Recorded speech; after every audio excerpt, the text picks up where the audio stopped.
What's up, guys? Mount Vernon Kid here, coming to you again. How's everybody doing out there? Once again, I'm here, as I've always done for the past couple of episodes, the past 11 episodes. I'm here to review of this week's episode of Young Justice. This episode was episode 12, entitled Homefront. We saw a lot of interesting things in this episode. A lot of cameos and things as well. But the main thing about this episode, it focused on really two characters in particular, two non-powered of the team, really. So once again, the date, as always, as I always said, guys, the dates play a lot in this show. September 22nd, we see Artemis getting ready to start her first day of school at Gotham Academy. And she's having, I guess you could say, a dream or daydream of, we find out she had a sister. Now, the sister happens to be black-haired, and she mentioned she'll smile and disappear like the Cheshire Cat. Alright, so I'm going to leave it at that for a while. So, at the academy, we actually see basically Robin, Dick, without his sunglasses on when he's in his civvies, take a picture of Artemis at school. It was kind of cool. We also got to see two cameos, small appearances in this episode at the Gotham Academy. The first girl that introduced herself to Artemis was Betty Kane, actually. So that was kind of cool. And then we saw Barbara. Barbara Gordon was there. She talked to Robin, and that was interesting. However, back at Mount Justice, we find out that basically Aqualad is basically telling Red Tornado about his investigation and things like that, and Red Tornado leaves. And as well, we see finally, yes, they're together. They're officially a couple now. They're officially a couple. Connor and Megan are a couple. They're holding hands, and we're like, okay. I thought it would build up a little more, but what are you gonna do, right? All of a sudden, Artemis is about to head into the secret location to get to Mount Justice, and Robin just comes and he basically. It's almost Robin saying that, yeah, I know who you are. I saw you at school, and they both entered. All of a sudden, they're invaded. Mount Justice is invaded, and they were able to take out. They're attacked, and they took out all the powered heroes, all the power teams. Kid Flash and Superboy are encased in some kind of ice or so, or it could be metal. I could be wrong. And Aqualad and Megan Ms. Martian are in a fire cage. They are basically attacked by two androids that happen to be relatives of Red Tornado. For all those that didn't know who those were, one was Red Volcano or Red Red Inferno.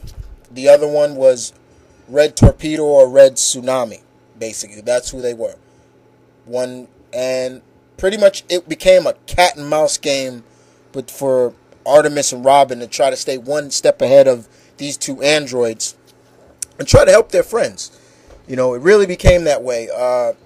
While Artemis was pretty much going back to her daydreams of her sister leaving and things like that, talking about keeping her family together, Robin is playing it cool, Really cool.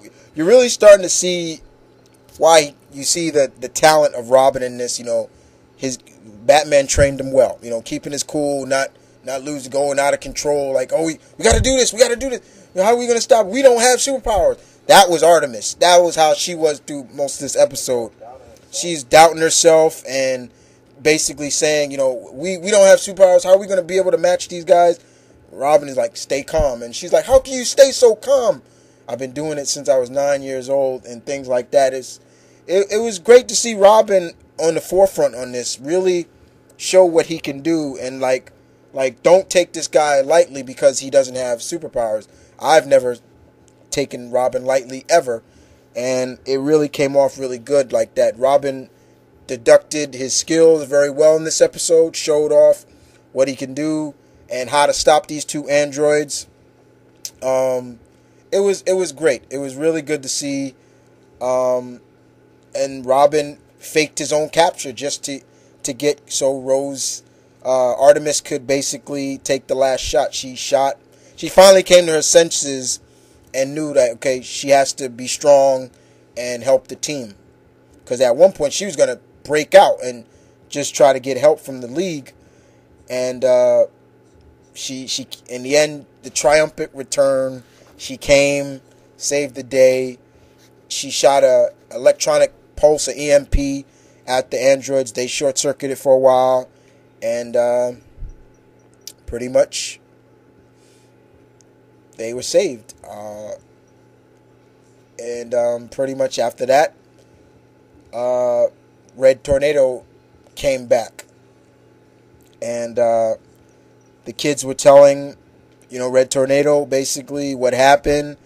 He looked down and he touched him. He was about to touch him. And this little spark happened. And all of a sudden he turns on the team and sucks the air out of the room. And they can't breathe. And they passed out from low oxygen. And next you know, they woke up to the League. Superman and all of them standing over them. And they were like, where's Red Tornado? Where's the androids? They're gone.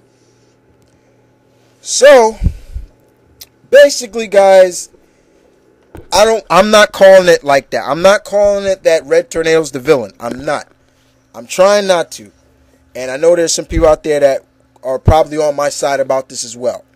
My advice is when Tornado touched his siblings, there was maybe a virus or so that brought him back, that turned him.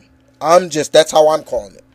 But that's how it ended. It ended on another cliffhanger, a good cliffhanger, to like sum up like what happened.